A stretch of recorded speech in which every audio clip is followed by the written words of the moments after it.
श्री सद्गुरु महाराज की जय। महर्षि में ही सुक्ति सरोवर से विषय दृष्टि योग और उसकी दीक्षा। ओम श्री सद्गुरुवे नमः। महर्षि में ही परमहंस जी महाराज की वाणी। चंद्रबिंब अमृत को नेत्रों से पान करो। उसके दर्शन के लिए 3 प्रकार की दृष्टियां चाहिए। अमादृष्टि, प्रतिपदा दृष्टि और पूर्णिमा दृष्टि। पूरी आंखें बंद करके देखना अमादृष्टि है। आधी आंखें खोलकर और आधी आंखें बंद कर देखना प्रतिपदा दृष्टि है, जिसे सांभवी मुद्रा कहते हैं। और पूरी आंखें खोलकर देखना पूर्णिमा दृष्टि है, जिसे वैष्णवी मुद्रा कहते हैं। इस तरह देखने से क्या होता है? तो कहते हैं कि इससे वायु की स्थिरता होती है, मन की स्थिरता होती है। क्या यह बात सत्य है? उपनिषद की बातों को झुटलावे मेरी समझ से बाहर है। दृष्टि वह चीज है जहाँ पर यह ठीक से लगी रहती है, मन वहीं पर पड़ा रहता है। ऐसा नहीं होगा कि दृष्टि को एक जगह स्थिर किए हैं और मन दूसरी ओर भाग जाए। यदि ठीक ठीक देखते हैं तो मन वहीं रहता है। दृष्टि डीम पुतली को नहीं कहते, देखने की शक्ति को कहते हैं।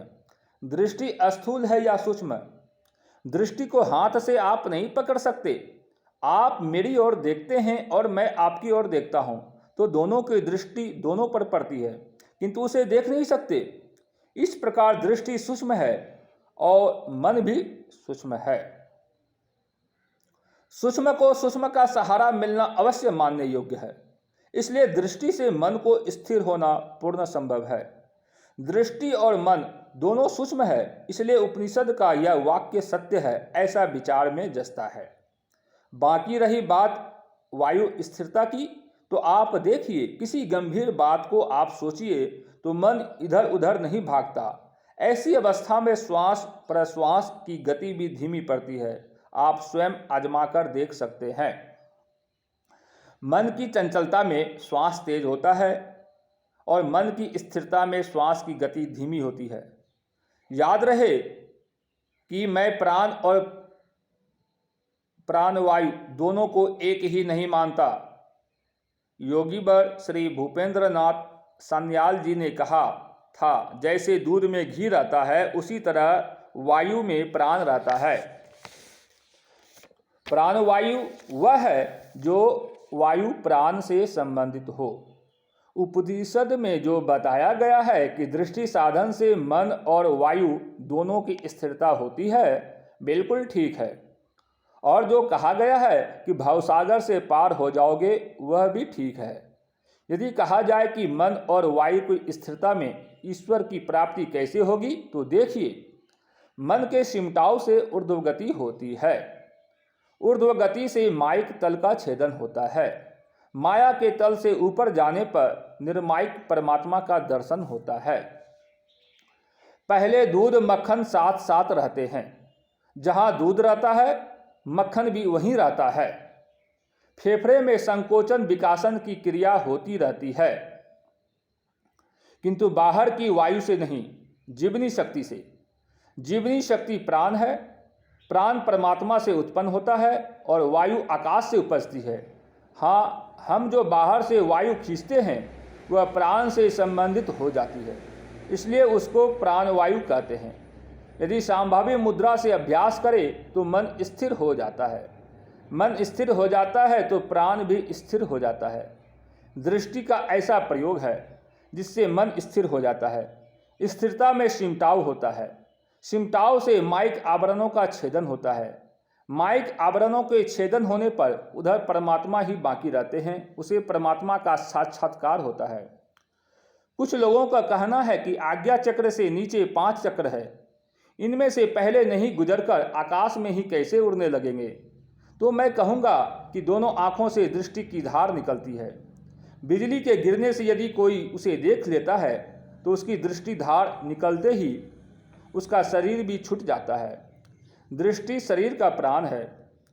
अजगर की दृष्टि किसी आदमी की दृष्टि पर पड़े तो अजगर की दृष्टि से उसकी दृष्टि मिलने से वह व्यक्ति उस ओर खींचता चला जाता है। शिव संहिता में भगवान शिव ने एक एक चक्र के साधन का तथा उनके गुणों का वर्णन किया है। फिर आज्ञा चक्र के वर्णन में उन्होंने कहा है, पंच पद्मों का जो जो फल, पंच चक्रों के ध्यान का जो जो फल होता है, सो समस्त फल आप ही इस आज्ञा कमल आज्ञा चक्र के ध्यान से प्राप्त हो जाएगा। आपके दोनों हाथों को पकड़कर कोई खींचे तो तमाम शरीर उसी ओर खींचा जाएगा। उसी प्रकार दोनों दृष्टि की धारें जिधर खींची जाएगी, संपूर्ण शरीर की धार उस ओर फिर जाएगी। इसी का वर्णन गुरु नानक, कबीर साहब आदि संतों ने किया है। जिसका मन एक क्षण के लिए भी उस ओर जाएगा तो वह एकाग्रता का सुख और कुछ न कुछ झलक अवश्य देखेगा। यही साधन निरापद है, करते जाओ, सुगम साधन है। जिज्ञासा कर सकते हैं कि अभ्यास के आरंभ में गुरु रूप का ध्यान होना चाहिए अथवा तिल पर सूरत जमाना चाहिए। इसके लिए जानना चाहिए कि गुरु रूप का ध्यान स्थूल और मानस ध्यान है और तिल पर सूरत जमाने का ध्यान सूक्ष्म है, और मन से बिंदु या तिल इसकी युक्ति भेदी अभ्यासी गुरु से जानी जा सकती है, बनाकर देखना नहीं है। अभ्यास के आरंभ में स्थूल से ही आरंभ करना स्वभाव अनुकूल है। इससे दृष्टि और मन का सिमटाव स्थूल मूर्ति को मनोमय बनाकर मन और दृष्टि को उस पर रखने से मन और दृष्टि का जितना सिमटाव होता है, उससे तिल व बिंदु व सूक्ष्म ध्यान के आरंभिक अभ्यास करने की योग्यता अभ्यासी की होती है। जैसे मोटे मोटे अक्षरों को लिखना सीखकर बारीक बारीक अक्षरों के लिखने की योग्यता होती है, इसलिए अभ्यास के आरंभ में गुरु रूप का स्थूल ध्यान कहा गया है और सूक्ष्म ध्यान के आरंभ के लिए तिल व बिंदु ध्यान कहा गया है। दृष्टि साधन में यदि आपने एक बार भी झलक देख ली और फिर नहीं देख पाते हैं तो उस ओर के लिए आपकी सूरत चलती रहेगी, उठी रहेगी। जिस ओर आपने देखा है उसकी बारंबार याद आपको रखनी चाहिए। यह सूक्ष्म मानस ध्यान है। बाहर में रूप देखकर जो मानस ध्यान करते हैं वह स्थूल मानस ध्यान है। यदि आप सूक्ष्म मानस ध्यान कर सकते हैं तो स्थूल मानस ध्यान करने की आवश्यकता नहीं है। दृष्टि योग करते हुए पहला दृश्य अंधकार रह गया, तब तुम प्रत्याहार करते रहो। धारणा नहीं हुई, प्रत्याहार में ख्याल नहीं रहता है, मन भागता रहता है। कभी कभी दूर दूर तक, देर देर तक ख्याल नहीं रहता है। बहुत देर के बाद ख्याल आता है कि ध्यान करने के लिए बैठा था, मन कहाँ कहाँ चला गया। यह लंगड़ा प्रत्याहार है। जिसको प्रत्याहार नहीं होगा उसको धारणा कहाँ से होगी? धारणा ही नहीं होगी तो ध्यान कहाँ से होगा? इसलिए मुस्तैदी से भजन करो। इंद्रियों को कौन चलायमान करता है? बच्चे को, खोंचा वाले को देखकर उसकी चीज़ों को खाने की इच्छा होती है, वयस्क को इच्छा नहीं होती। इसमें क्या है? मन की धार इंद्रियों तक है। इन धारों को यदि समेट लीजिए तो इंद्रियां सिमट जाएगी। यह दृष्टि योग के साधन से होगा। यही वैष्णवी मुद्रा सांभवी मुद्रा है। इसके बारंबार अभ्यास से मन की धारा सिमट जाएगी। गुरु रूप, भगवान रूप, किन्हीं के स्थूल रूप का ध्यान करो, किंतु इतना ही ध्यान ध्यान नहीं है। अभी आप लोगों ने सुना कि ध्यान को ध्यान नहीं कहते हैं, शून्यगत मन को ध्यान कहते हैं। इसलिए शून्य ध्यान असली ध्यान है। श्रीमद् भगवद गीता में भी शून्य ध्यान का वर्णन है। दृष्टि साधन की क्रिया से शून्य ध्यान होता है। मन में कुछ नहीं रहे और बिना कुछ बात मन में रहे, शून्य लगा रहे, यही दृष्टि योग है। शून्य में मन को लगाकर रखना बिंदु ध्यान है। फैलाव से सिमटाव में आवे, बिंदु ही सबसे विशेष सिमटाव है। बिंदु ध्यान से पूर्ण सिमटाव हो जाता है। दृष्टि को ऐसा बना कर रखो जैसे सुई में धागा पहनाते समय सुई के छिद्र में दृष्टि एकाग्र हो जाती है। उसी तरह दृष्टि योग करो। इसको कैसे करो तो उसकी युक्ति गुरु से जानो। भगवान बुद्ध को 6 वर्षों की तपस्या करने पर उनको यह ज्ञात हुआ कि जिस सत्य ज्ञान की खोज में मैं चला था वह नहीं मिला। भगवान बुद्ध सोच रहे थे कि उसके लिए राजपाट छोड़कर चला, वह नहीं मिला, और अब वहां जाने पर राजपाट चला भी नहीं सकूंगा। करूं तो मैं क्या करूं? इसी विचार में वे बैठे थे। बैठे बैठे उनको नींद आई और देखा कि इंद्र एक तारा लिए आए हैं। उसमें 3 तार थे। एक तार बहुत ढीला रहने के कारण उससे जो आवाज़ निकलती थी वह अच्छी नहीं लगती थी। दूसरा तार जो बहुत कसा था उससे ठस यानी कड़ी और कठोर आवाज़ निकलती थी। और जो मध्य का तीसरा तार था वह यथोचित कसा था, उसकी आवाज़ बहुत मीठी थी। इतने में उनकी नींद टूट गई और उन्होंने समझा कि मैंने तार को बहुत कसा। सांसारी लोगों को तार बहुत ढीला होता है, इसलिए मध्य का मार्ग उन्होंने अपनाया। ढीले तार से कुछ होने को नहीं, यह विषयों की ओर जाता है। विषयों की ओर विशेष वेग होना धनुष की डोरी ढीली होनी है। यह बुढ़ापा में भी ढीला रहता है। महात्मा गांधी जी ने कहा है, उपवासी होने से विषय मंद पड़ता है किंतु विषय रस की स्मृति रह जाती है। वह तो परमात्मा साक्षात्कार करने पर छूट सकती है। इसलिए अमा, प्रतिपदा या पूर्णिमा किसी दृष्टि से धनुष पर डोरी चढ़ाने का या तार कसने का अभ्यास करो। अमा दृष्टि सबसे सरल है। यह तो इतना सरल और सुखद है कि ध्यान करते हुए लोग नींद में पड़ जाते हैं। तब जो कोई कहे कि आंख बंद कर ध्यान करने से नींद आती है, इसलिए आंख खोलकर करना चाहिए, तो मैं कहूँगा उनको मालूम नहीं है आंख खोलकर ध्यान करने से भी औंधी आती है। बिंदु ध्यान एक मानस बिंदु बनाकर नहीं करना होगा। बिंदु ध्यान के लिए दृष्टि का प्रयोग होना चाहिए, जिसके लिए कबीर साहब ने कहा, ज्यों सुई बीच डोरा रे।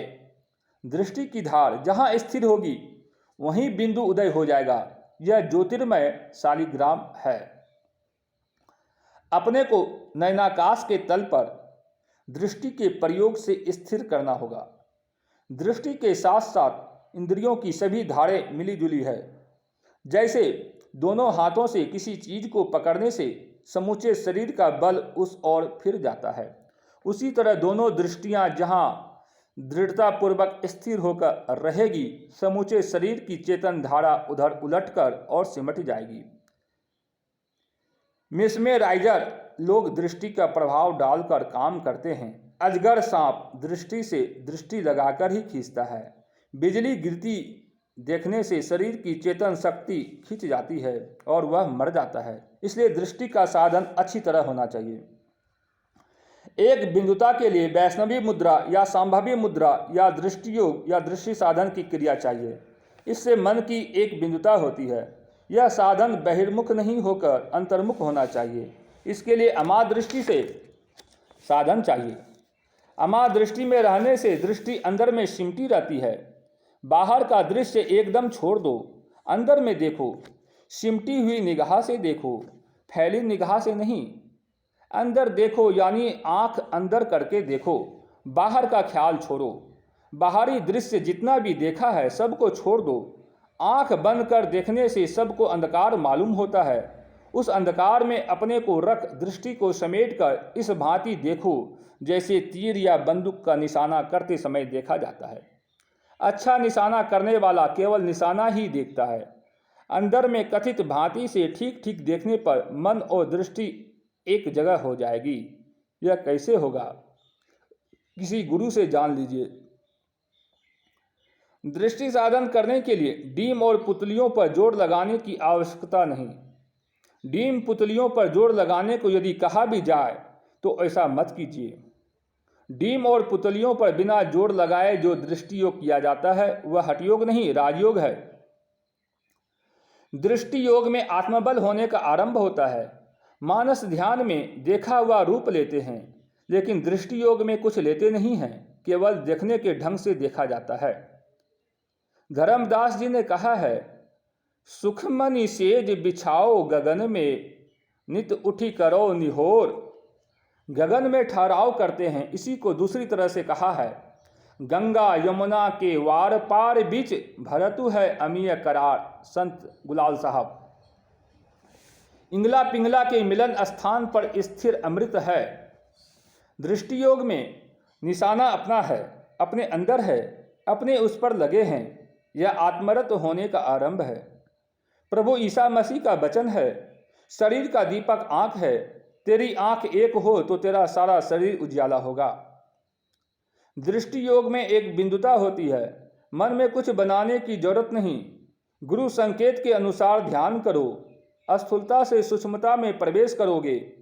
सूक्ष्मता में प्रवेश करने वाला मस्तक में रहता है, विविध दृश्यों को देखता है। वहाँ का भजन बाहर के विषयों से बचा हुआ होता है। बिना दृष्टि योग के यह भजन नहीं होगा। दोनों आँखों से देखने की धारा निकलती है, उसको एक करते हैं। कुछ पढ़े लिखे विद्वान कहते हैं कि बाहर की चीज़ जो हम देखते हैं उसकी छाया हमारी आँख पर पड़ती है, लेकिन सबको यह प्रत्यक्ष होता है कि हम आँख से देखते हैं। जैसे पेड़ पर चिड़िया है या आम है, पेड़ पर तब हम दृष्टि से निशाना करते हैं, उसी डंटी पर मारते हैं, उसकी डंटी तक हमारी शक्ति जाती है। ऐसा नहीं हो तो हमारा निशाना ठीक नहीं हो। बंदूक का निशाना, तीर का निशाना क्या है? दृष्टि की धार बाहर को निकलती है। दृष्टि की धार बाहर नहीं निकलते तो निशाना नहीं हो सकता। एक दृष्टि करी समसरी जाने जोगी कहिए सोई। दोनों दृष्टि की धारों को एक करने की युक्ति गुरु बताते हैं। ताकने में फेर है, कैसे देखो? आंखें बंद करके देखो। डीम है, पहले उजला फिर काला फिर पुतली। उस पुतली में देखने की शक्ति है। उस देखने की शक्ति को या दोनों आंखों की शक्ति को मिलाकर एक जगह एक टक देखो। बाहर में भी कोई कर सकता है तो उसको हम मना नहीं करते, लेकिन बड़ा मुश्किल है बाहर में देखना। आंखें खोलकर देखने से बहुत चीज़ें देखी जाती है, उनको छोड़कर देखना कठिन है। हमारे यहाँ के योगी लोग आंखें बंद करके देखते थे। एक समय राजा परीक्षित वहाँ पहुँचे जहाँ समीक मुनि आंखें बंद करके ध्यान कर रहे थे। ध्यानावस्था में रहने के कारण राजा परीक्षित का वे आदर नहीं कर सके, इसलिए राजा परीक्षित ने समीक मुनि के गले में मरे हुए सांप को लपेट दिया। यह बात जब समीक मुनि के पुत्र को मालूम हुआ तो उन्होंने राजा को शाप दे दिया। इस कथा से विदित होता है कि उस समय भी मुनि लोग आंखें बंद करके ही ध्यान करते थे। हमारे पास स्वीडन के आदमी आए थे। वे ईश्वर के नाम से कुछ जानते नहीं थे। मैंने पूछा, आपके देश में कौन धर्म का प्रचार है? उन्होंने कहा, क्रिश्चियन का। मैंने कहा, मैं बताता हूँ कि किस तरह देखोगे। मैंने कहा, इसमें विश्वास नहीं हो तो ऐसा समझो कि तुम्हारी आंखें में जो देखने की शक्ति है उसको महीन धार में परिणत करके देखो। यह कुछ समझ में उसको आया, तब मैंने उसको भजन भेद बता दिया। सूरमा का काम है, गगन मंडल के बीच में प्रकाश को प्रत्यक्ष देखो। यही है दृष्टि योग। दृष्टि साधना में है तो बड़ा सुख, लेकिन है बड़ा कठिन। एक जापानी महिला इक्यूको फ्यूजिता हमारे यहाँ आई थी। उसको स्वप्न हो गया था, क्या जाने उसके पूर्व का क्या संस्कार था। मेरा रूप उसने कभी देखा नहीं था, रूप स्वप्न में देखा। मेरे रूप का दर्शन उसको हुआ स्वप्न में। यदि मैं कहूँ कि लोगों को मैं स्वप्न में दर्शन देता हूँ तो झूठ होगा। एक आदमी को और हुआ था, वह बेगूसराय का रहने वाला था। उस समय मेरा फोटो भी नहीं लिया गया था। जापानी महिला अकेली थी, समूचे भारत को धांग धूंग कर आई भागलपुर कुप्पा घाट आश्रम। मेरी तस्वीर टंगी थी, मैं आश्रम में नहीं था। उस तस्वीर को देखकर उसको विश्वास हो गया कि यही है। फिर मुझको देखा तो पहचान गई। उसने मुझसे भजन भेद लिया। मैंने समझा कि ईश्वर की यह कृपा है कि इससे मिला हूँ। महिला को जब मैंने भजन भेद बताया और उसने थोड़ा समय मन लगाकर किया तो किसी के पूछने पर उसने कहा, very soft and very hard. मन को समेटने में कठिनाई होती है, इसलिए वेरी हार्ड और शरीर को कोई तकलीफ नहीं, इसलिए वेरी सॉफ्ट। वह जापानी महिला कुमारी अंतरिक्ष से हिमालय तक अकेले ही घूमी। श्री रामकृष्ण परमहंस देव जी को काली के साथ ऐसा संबंध था जैसा कि माता के साथ पुत्र का। एक बार दक्षिणेश्वर में तोतापुरी नाम के एक सन्यासी आए। उन्होंने श्री रामकृष्ण परमहंस जी से कहा कि तुम मुझसे दीक्षा ले लो। परमहंस जी ने कहा, जब तक माता जी काली माई आज्ञा नहीं देगी मैं दीक्षा नहीं ले सकता। फिर वे माता जी काली माई के पास आए और लौटकर तोतापुरी जी के पास जाकर बोले कि मुझे दीक्षा दीजिए। श्री माँ की आज्ञा हो गई। तोतापुरी जी ने उनको ध्यान की क्रिया दृष्टि योग की दीक्षा बतलाई। जब वे ध्यान करने लगते तो काली जी की मूर्ति उनके सम्मुख आ जाती। परमहंस जी ने कहा, बहुत चेष्टा करने पर भी ध्यान नहीं हो पाता है। माँ की मूर्ति सामने आ जाती है। तोतापुरी जी वहीं बरामदे पर टहल रहे थे। उन्होंने कहा, नहीं होगा, जरूर होगा। टहलते हुए उनकी दृष्टि कांच के एक टुकड़े पर पड़ी। उन्होंने उक्त शीशे के टुकड़े को उठा लिया और परमहंस जी के भ्रूण मध्य में बींद कर कहा कि हाँ ध्यान करो। ऐसा करते ही परमहंस जी का ध्यान ठीक ठीक जम गया। दृष्टि योग में नूर झलकता है। इसके यत्न को गुरु लोग जानते हैं। हमारे गुरु महाराज जानते थे। उन्होंने मुझको बताया। करते करते जिसको आदत हो जाती है तो वह बेचारा जब आंख बंद करता है तो उसी स्थान पर दृष्टि चली जाती है। बोलता है तब भी उसकी दृष्टि वहाँ चली जाती है। हड़बड़ हड़बड़ करने का काम नहीं। जो पहले जन्मों में बहुत साधन किया है उसको शीघ्र होता है। द्रोणाचार्य जी धनुष विद्या में अपने शिष्यों की परीक्षा ले रहे थे। उन्होंने काठ का एक पक्षी बनवाकर वृक्ष पर रख दिया और अपने शिष्यों से एक एक कर उसकी आंख बेधने के लिए कहा। बेधने के लिए तैयार हो जाने के समय उन्होंने प्रत्येक से पूछा, इस समय तुम क्या देख रहे हो? उत्तर में किसी ने वृक्ष सहित पक्षी को, किसी ने केवल पक्षी को देखने की बात कही। गुरु ने ऐसा कहने वाले को लक्ष्य भेद करने से रोक दिया। अंत में अर्जुन से भी वही पूछा गया। उसने उत्तर दिया, इस समय मैं केवल पक्षी की आंख ही देख रहा हूँ। आचार्य ने उसे लक्ष्य भेद करने का आदेश दिया। अर्जुन के बाण ने लक्ष्य भेद कर दिया। अर्जुन सिमटी दृष्टि से देख सकता था। आज भी जो निशाना करते हैं वह अपनी निगाह को समेटते हैं। अपनी वृत्ति को समेटो तो उसकी ऊर्ध्वगति हो जाएगी। किसी भी चीज को समेटो तो उसकी ऊर्ध्वगति हो जाएगी। दो नैन नजर जोरी के एक नोक बना के, यही दृष्टि योग है। इसी में पहले एक बिंदुता आती है, दोनों दृष्टियां जुड़ जाती है, एक बिंदुता होती है। जिसको ऐसा होता है तो वह बड़ा भाग्यवान है। मैं विचारा तो मेरे बोध में आया कि दृष्टि योग में आत्मपरायणता होती है। अपना निशाना अपने अंदर है, अपने उस पर लगे रहना यह आत्मरत होने का आरंभ है। इस तरह आत्मा में लगे रहोगे। इसके लिए कुछ एकांत में भी बैठने का समय रहना चाहिए। लोग कहते हैं कि समय नहीं मिलता है। मैं कहता हूँ सिनेमा देखने के लिए समय मिलता है, और एकांत में बैठकर थोड़ा ध्यान साधन करेंगे तो क्या समय नहीं मिलेगा। समत्व का समाधि साधन का थोड़ा थोड़ा नित्य अभ्यास करो।